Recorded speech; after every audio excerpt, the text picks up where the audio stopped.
Hi everyone, David Satter and Uliana Boichuk for Novina Live from Washington, D.C. I went back to Chernobyl, and the Soviet authorities organized a provocation, uh, and then they wrote in Ukrainskaya Pravda that I had behaved arrogantly, as they put it. The word in Russian was barskaya povedenia. I had insulted the guides from interest and hurt the feelings of the Soviet officials, and they quoted someone as saying that I should be expelled from the country.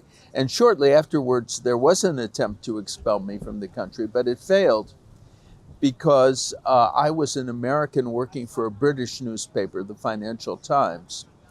And they thought that neither the British nor the Americans would be ready to defend me. But in fact, both of them threatened retaliation against Soviet correspondents if I was expelled, and they didn't want to lose two correspondents. For one, their correspondents performed, as we know, intelligence functions.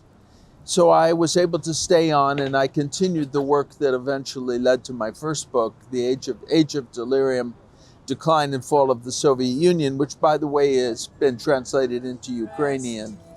And It was based on stories from the lives of people in the Soviet Union, including many from Ukraine. I went also to Targan, a village outside of Kyiv. This is already after the fall of the Soviet Union, to talk about the Holodomor. I was in Lviv because my books, I have several books that have been translated into Ukrainian, and they were presented at the book fair there, as well as the Arsenal Book Fair in Kyiv. So the long and short of it is that I've traveled extensively in Ukraine. I know Ukraine, and I met many people, many Ukrainians who had stories to tell, and I included their stories in my book. And on your perspective, you know more about Ukraine and you also know more about Russia. How can you describe Ukrainian-Russia relations Now, now and back to when it was Soviet Union and the Soviet Union break and all this stuff? well, during the Soviet times, the Ukrainian national resistance was hidden pretty much until the beginning of Perestroika. Someone going to Kyiv would get the impression that it was a Russian city. People spoke Russian. There was no sign of nationalist dissent. But once Perestroika began, and once the truth about the Holodomor and other atrocities that were carried out by the Soviet government became widely known, especially the Ukrainian national movement was centered in Lviv, not in Kyiv, but it spread and it had its influence. And I knew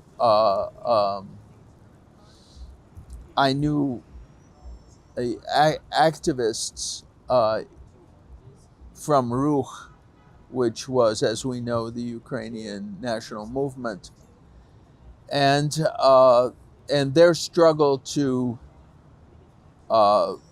convince ethnic Russian workers in eastern Ukraine to support Ukraine's secession from the Soviet Union. What happened, of course, was the Soviet rule became so discredited that even those who were not ethnic Ukrainians, when it came time for the referendum, to confirm the Declaration of Independence, they voted overwhelmingly for Ukrainian independence, and they accepted the Ukrainian state. So I would say that once the stranglehold of the totalitarian regime was weakened, then and the truth began to come out about Ukrainian history, that the Ukrainian national movement became stronger and stronger. But now, Putin's propaganda told that Ukraine is not a state, and all this stuff. And where did it come from, and how to fight with that? Even you told it, people from Ruch, from the national movement, so they created that. And how to fight with that Russian propaganda when we heard all of the time that we are not a state, we can even exist or whatever. Well, for one thing, it's the Soviet Union was formed on the basis of four supposedly independent countries: Russian Federation, Belarus, Ukrainian Republic, and Transcaucasian Republic. So, if Ukraine is not a nation, Russia is also not a nation. They were created at the same time, and the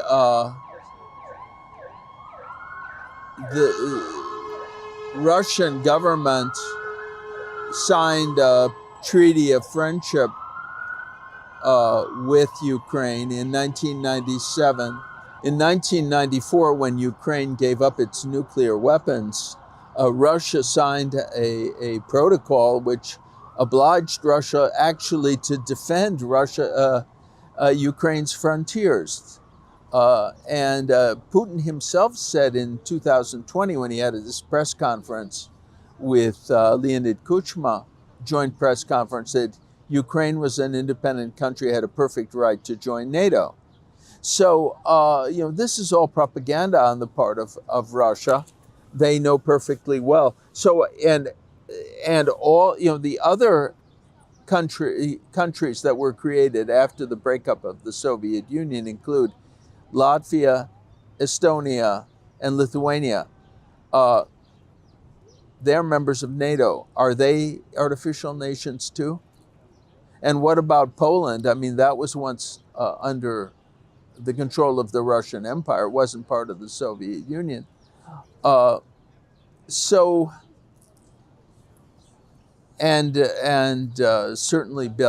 Belarus.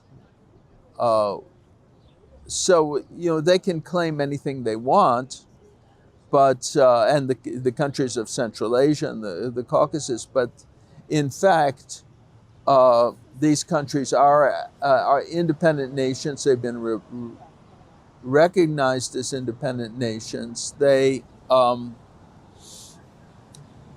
there are almost 250 treaties that were signed between Russia and Ukraine concerning various issues. And those treaties all are based on the understanding of Ukraine as a nation in its legally established borders. Back to my first question about relations between Russia and Ukraine. Also, Putin used that братные народы, brother nation, as like his first reason why he invaded Ukraine. Yes, like, and the Russian-speaking people also like his reason to invade Ukraine. You, as a foreign correspondent in Ukraine, how do you feel the difference between Ukrainian people and Russian people? Well, first of all, the language is quite different. I cannot understand Ukrainian. When I go on Ukrainian television or talk to Ukrainian media, oftentimes they ask me a question in Ukrainian and I answer in Russian. That much I can understand because I pretty much know what they're going to ask me. But the languages are different. But the historical experience is different. This is not something that necessarily you see, that it's not obvious necessarily on the street. But people have, the population of Western Ukraine lived under the Austro-Hungarian, and before that, the Lithuanian-Polish Commonwealth. So they had a different historical experience. And as we know, the Cossacks, who were really the freest people in in Russia, established settlements in Ukraine. Uh, but the important thing is that a nation is identified. If if you go from Germany to France, and just look at life and ignore the language, well, there are you, there are differences in architecture and so on. But I mean, you know, it the national differences don't jump out at you. They become obvious when you get to know people, and when you get to know their attitudes, and get to know their personal history. That's what makes the difference. And so, what I'm saying is that in the case of Ukraine and Russia, both of which were subject to the Soviet system, which tried to unify everything and tried to eliminate differences, the real differences are in the mentality of people who've had a different historical experience, speak a different language, uh, or even if they do speak Ukrainian, I don't want to be part of the Russian mentality, which has led to nothing but terror and war and oppression. And also, how to convince Americans that Ukrainians and Russian are different people.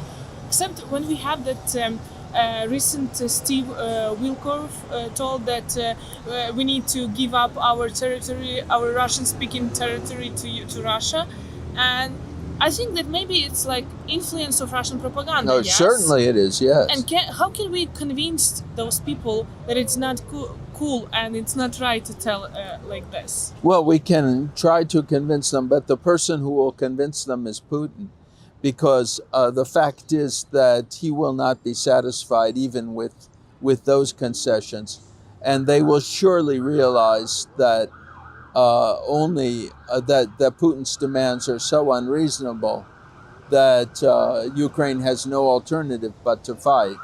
And even though they themselves are not well educated on this question, and are simply repeating Russian propaganda, and they're doing it because of internal American reasons, because this is an administration that came to power in order to reduce spending, cut down the size of the government, end foreign entanglements, reduce globalization, and the war between Russia and Ukraine for them is inconvenient.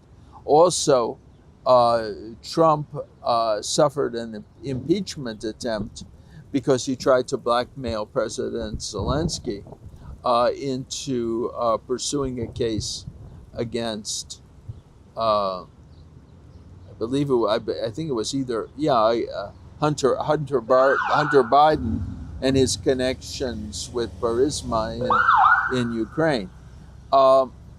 So this is what's so terrible, is that they don't have the decency to understand that American domestic political considerations should play no role whatsoever in this. That's just this is a question of right and wrong. The other thing, of course, is that Putin has successfully, in the case of some people, but also for motives that have nothing to do with Ukraine, has convinced them that he is a Christian leader, that this is he's defending traditions, and so these people are ready to close their eyes to the aggression because they believe, oh, he's like us. In fact, it's nonsense. They don't know about things like the 1999 apartment bombings, about the shooting down of the Malaysian airliner, which was deliberate. They don't know about Beslan Nordost, the terror, or, for example, the Tsarnaev case, the Boston Marathon bombing, which the terrorists the older of the two terrorists had spent 6 months in Russia in the Dagestan region meeting with terrorists, and the Russians knew about it, never warned the U.S. They just sent that bomb back to the U.S. so that he could carry out this terrorist act. So how to convince the Americans? That's what I'm trying to do. That's what some of us are trying to do. I think that they can't. The problem is that Ukraine made some mistakes as well.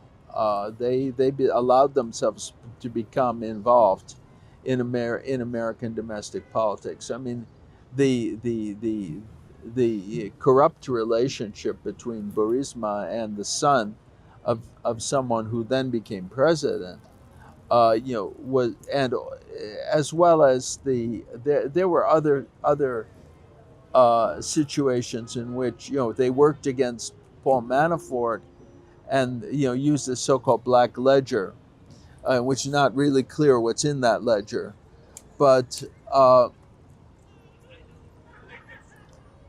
any country should understand that it's a big mistake to get involved in any shape or form in American politics.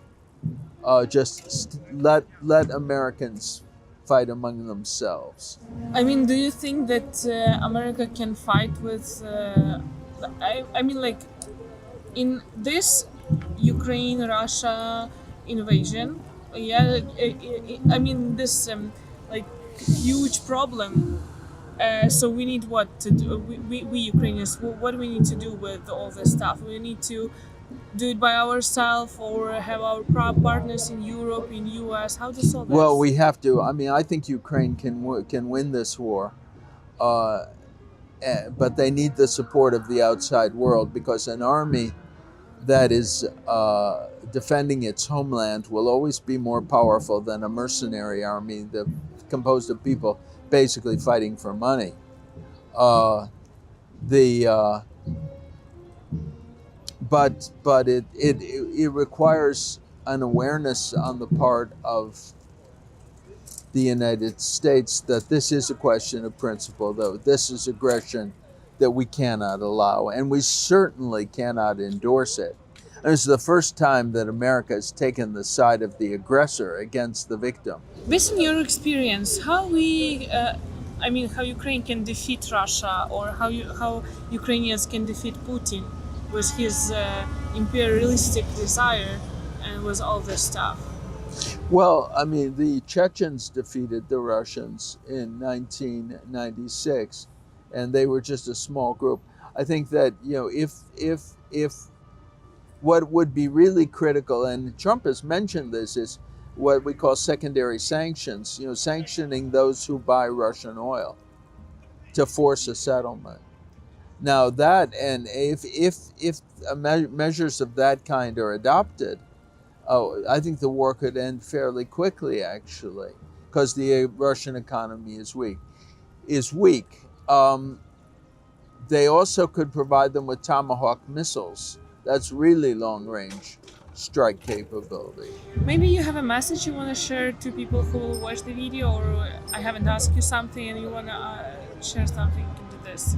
Well, just don't lose courage. What's happening in the United States is really unfortunate, and it's part of the crisis of American society. But somehow, I hope there are enough people in the U.S. who understand what's going on, that we can prevent at least the worst, and that people in Europe can fill some of the gap. In any case, I do think that Russia cannot win in Ukraine, one way or the other.